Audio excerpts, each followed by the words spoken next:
Você conhece de verdade o que é o HIV? Se ainda não conhece, veja esse vídeo até o final. As origens do HIV, o surgimento misterioso. Imaginem só, é o início dos anos 80.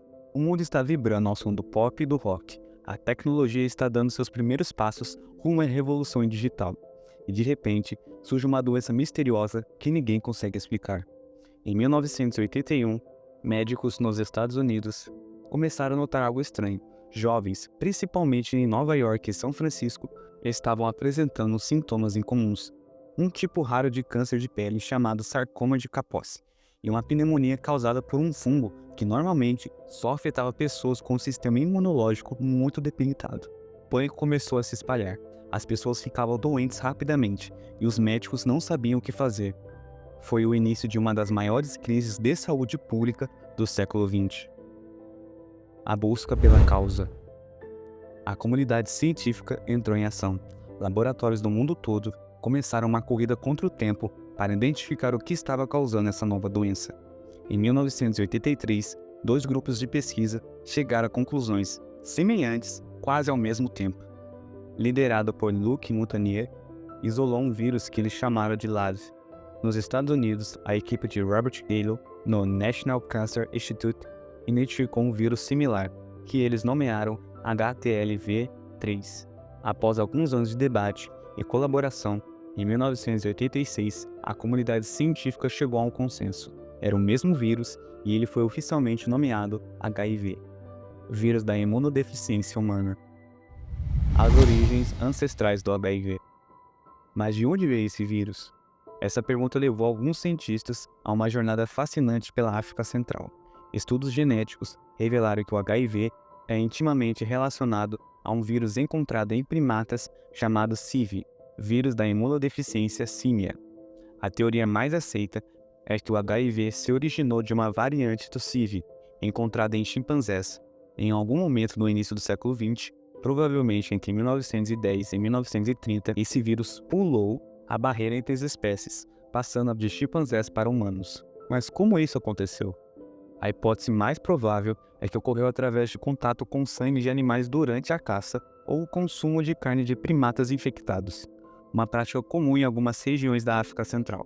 Um estudo publicado na revista Nature, em 2014, traçou a origem do HIV-1, grupo M, o tipo mais comum globalmente, até Kinshasa, na República Democrática do Congo, por volta da década de 1920.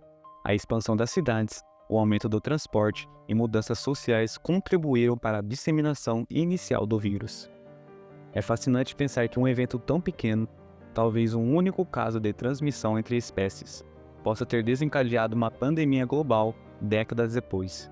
Entendendo o HIV, o vírus da imunodeficiência humana, é um retrovírus. Isso significa que ele usa o RNA como seu material genético e, ao infectar uma célula, usa uma enzima chamada transcriptase reversa para converter seu RNA em DNA, que então se integra ao genoma da célula hospedeira. Existem dois tipos principais de HIV.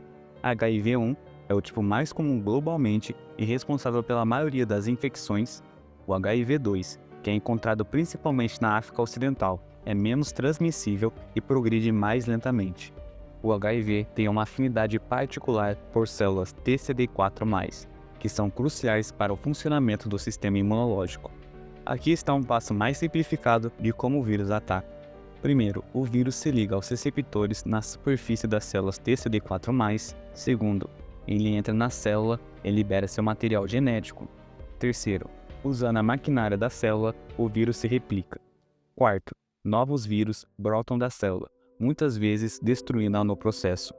Quinto, esses novos vírus vão infectar outras células TCD4+.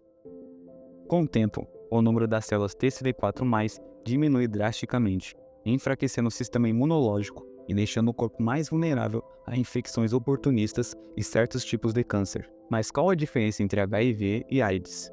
É crucial entendermos a diferença entre HIV e AIDS. HIV é o vírus que causa a infecção, e AIDS, síndrome da imunodeficiência adquirida, é o estágio mais avançado da infecção pelo HIV. Uma pessoa pode ter HIV e viver por muitos anos sem desenvolver a AIDS, especialmente se tiver um tratamento. O diagnóstico de AIDS é feito quando o número de células TCD4+, cai abaixo de 200 por mililitro cúbico de sangue. Em uma pessoa saudável, esse número é tipicamente entre 500 e 1.500, ou quando certas infecções oportunistas se desenvolvem. A epidemia se espalha, décadas de medo e desinformação. À medida que os casos se multiplicavam nos Estados Unidos e começavam a aparecer em outros países, o medo e a desinformação se espalhavam ainda mais que o próprio vírus. No início, a doença foi erroneamente associada apenas a certos grupos, principalmente homens gays e usuários de drogas injetáveis. Isso levou a um aumento alarmante da discriminação e do estigma. Um marco importante ocorreu em 1985, quando o ator Rock Hudson anunciou que estava com AIDS. Foi um choque para muitos ver uma estrela de Hollywood afetada pela doença. Esse momento ajudou a mudar a percepção pública, mostrando que o HIV podia afetar qualquer pessoa. A Organização Mundial da Saúde lançou seu Programa Global de AIDS em 1987, marcando o início de uma resposta internacional coordenada. Em 1988, o dia 1º de dezembro foi estabelecido como o Dia Mundial de Luta contra a AIDS, uma luta que continua sendo importante para a conscientização até hoje. No Brasil, o primeiro caso de AIDS foi identificado em 1982, em São Paulo. A resposta do país a essa pandemia se tornou um modelo para o mundo. Em 1996, o Brasil se tornou o primeiro país em desenvolvimento a oferecer tratamento antirretroviral gratuito para todas as pessoas vivendo com HIV, através do Sistema Único de Saúde. O impacto nos países em desenvolvimento. Enquanto os países desenvolvidos começavam a ver uma estabilização nos novos casos no final dos anos 90, a epidemia estava apenas começando a mostrar sua face mais devastadora na África subsaariana.